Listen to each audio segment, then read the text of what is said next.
Hello, everyone. Michelle Perta here, marriage coach for moms. So today we're going to be talking about how to make self-care work for you. We had a member share that after having kids, no matter what she does, she can never have her cup fill, let alone be full. So today I'm going to be sharing my thoughts on how she can start and you can start to make self-care work for you if you are also in the same situation as her. So, what is self-care? Self-care to me is basically anything that you do that leaves you feeling however you want to feel more of, whether that's rejuvenated, happy, filled up, etc. At peace. I had a client whose main feeling that she wanted to feel was peaceful. So as you can see, it could really vary depending on who you are. Self-care can look very different. What works for you may not work for other people, and vice versa. And that was the main struggle that my client had, is that she tried all of the things that other people did, and she's like, none of that works for me. It doesn't do anything for me, and I really don't see a point in having a self-care routine. And we figured out some things that did work for her, but first we had to figure out what she was after. What was the feeling that she wanted? But I'm getting ahead of myself, so let me backtrack. So there are different types of self-care. And when people say self-care, and you may be one of these people, they often think that it's massages, getting manis and pedis, going on vacation, getting a facial, doing retail therapy, right? Playing video games, watching TV, and like binge watching or zoning out. Okay? Those are very common activities that people tend to think of when they hear the term self-care.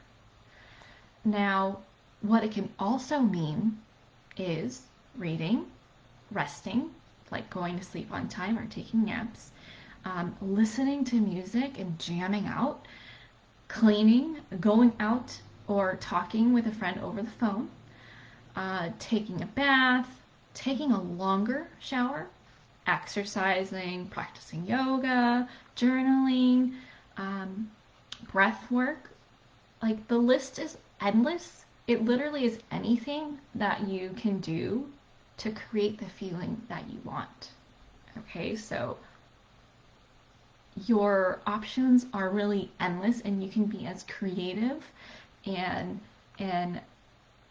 make this as enjoyable as you want. It's whatever works for you. If it doesn't work, then you got to find something different.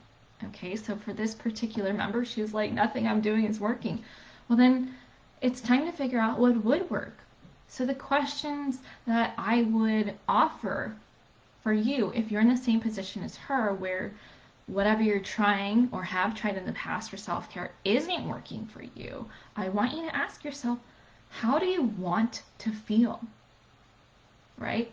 I'm assuming you're pretty overwhelmed right now based on what she shared. It sounds like she's overwhelmed. You can also feel other negative feelings. Drained, burnt out. You could be frustrated. You could be sad, lonely, angry, right? Consider how you want to feel instead, and what activities, so this is the second question, what activities, what things can you do to create more opportunities for you to feel the desired feeling? So if instead you want to feel at peace, calm, happy, what things can you do to create those feelings for yourself? So for example, I'll share my self-care routine, and it looks different every day because I have a baby who has an unreliable schedule. So she's like the baby boss.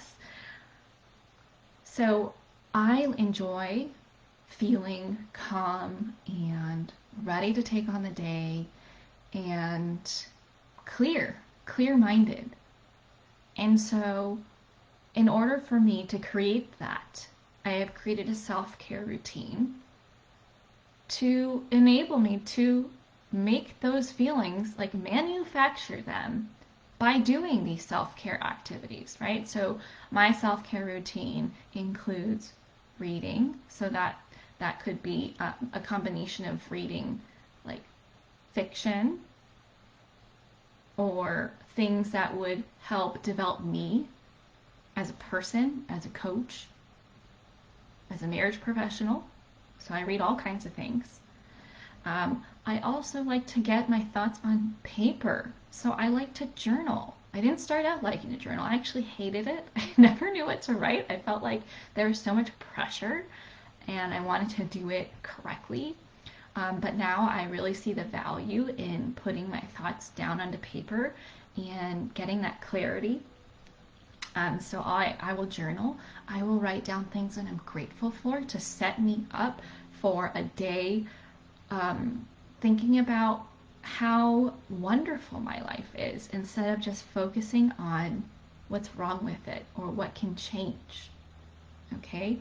I also do breath work, and on the rare occasion I'll practice some yoga. I used to be a yoga teacher, so I really love yoga because, especially vinyasa yoga and stretching, because it helps me get back into my body, feel strong, and be intentional about what my body is doing and what my next move is. And something is very healing about taking deep, controlled breaths.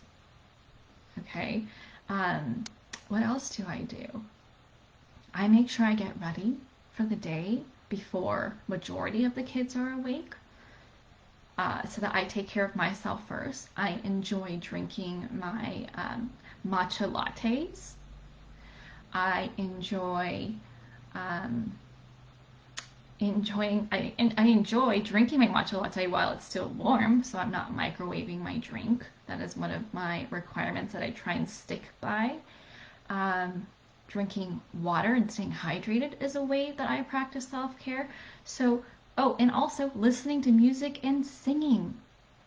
I love to sing and dance, and so having that be a part of my day, no matter how small, whether it's like for a single song, half a song, or like a whole album,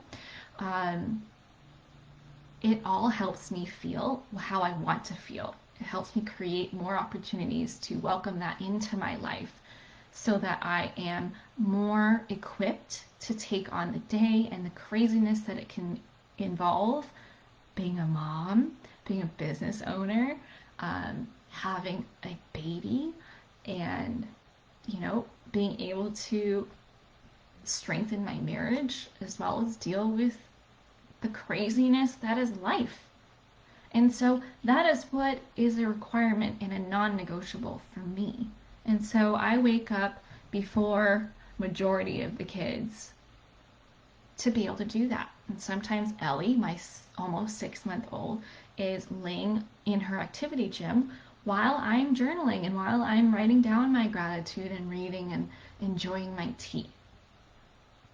And sometimes I'm so tired I want to sleep in until the older kids are awake, and so I do this later on. Maybe I do it when the kids are eating breakfast.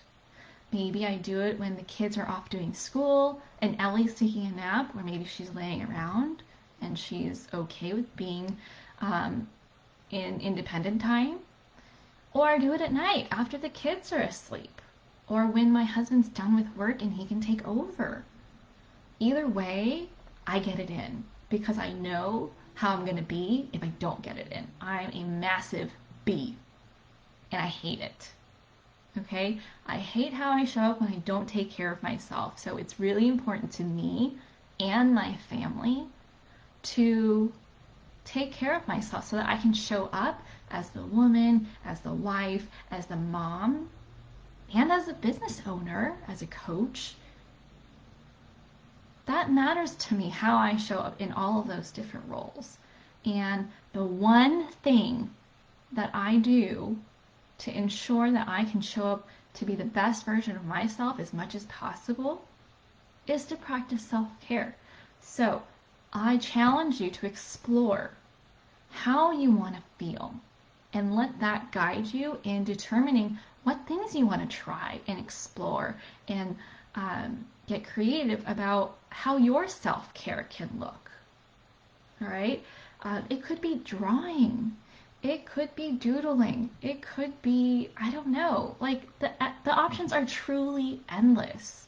So instead of trying to do what everybody else is doing, think to yourself, anchor into how you want to feel instead of how you feel now, and do things to create that, right? A really good exercise that I do with my clients is to explore what their core values are. So core values are essentially our GPS. It's the values that really make us us, the things that we find most important. And when we're off balance, off kilter, however you want to call it, it's because one of those values is being compromised. Whether you value feeling loved, or you value connection and community, or you value justice, safety. There's a whole bunch of stuff that you can value. If your top values are compromised, that's a problem. And so really understanding yourself to that level will help you curate the perfect self-care routine to make it work for you. All right, lots of hugs to all of you, and I'll see you later.